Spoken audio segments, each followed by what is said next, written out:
Quedeu-vos per poder veure les noves notícies.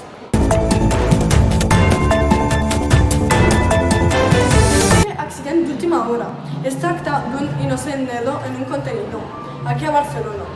Segons les pistes d'una d'ells, els policies creuen que pot tractar d'un desagradable homicidi. Amb la presència de la nostra companya Siham, ens pot comunicar de com està la situació allà mateix. Bon dia, Siham, ens escoltes? Sí, t'escolto, Fàtima. La situació aquí a la plaça del Paradís és molt desagradable. Hi ha un immens públic esperant respostes a les seves preguntes, com ara qui ha estat, com ha pogut passar i moltes preguntes més. Tenim la sort de que a la zona del crim està l'Enric, l'home que va trucar al 112. Bon dia, tinguis, Enric. Ens podries dir com ha sigut la teva reacció quan vas veure aquell nadó en la brossa? Tranquil·lament per la plaça. Us aconsello sortir per matí a caminar.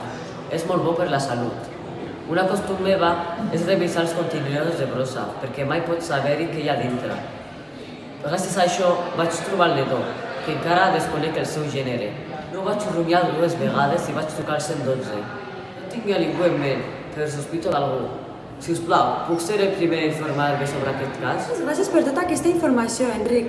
També tenim la presència dels policies, com l'agent Maria. Esperem que ens informi més. Bon dia, policia. Com creus que han estat els fets? No tenim cap informació, ja que no tenim cap pista elaborada, però amb la principal informació obtinguda sabem que han deixat el bebè en menys de 24 hores d'haver nascut. També li envolta una samarreta d'una gran talla. Això pot donar molta informació. I finalment hi ha una bossa de patates de la marca Jetos. Com sigui, aquest cas sí o sí es resoldrà.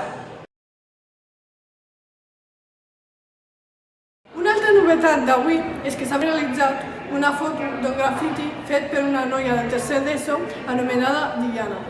Començam amb un grup de músics de rock que volien a una artista i una noia del grup es presenta a la seva cosina, que és la Diana, ja que té molt talent. Han sorprès molt els seus dibuixos, ja que són molt originals i cada dibuix dibuixat al mural té molt a veure amb les cançons del rock. Com ja sabeu, com voleu saber com acaba aquesta meravellosa novel·la, només heu d'anar a qualsevol biblioteca i llegir el seu llibre.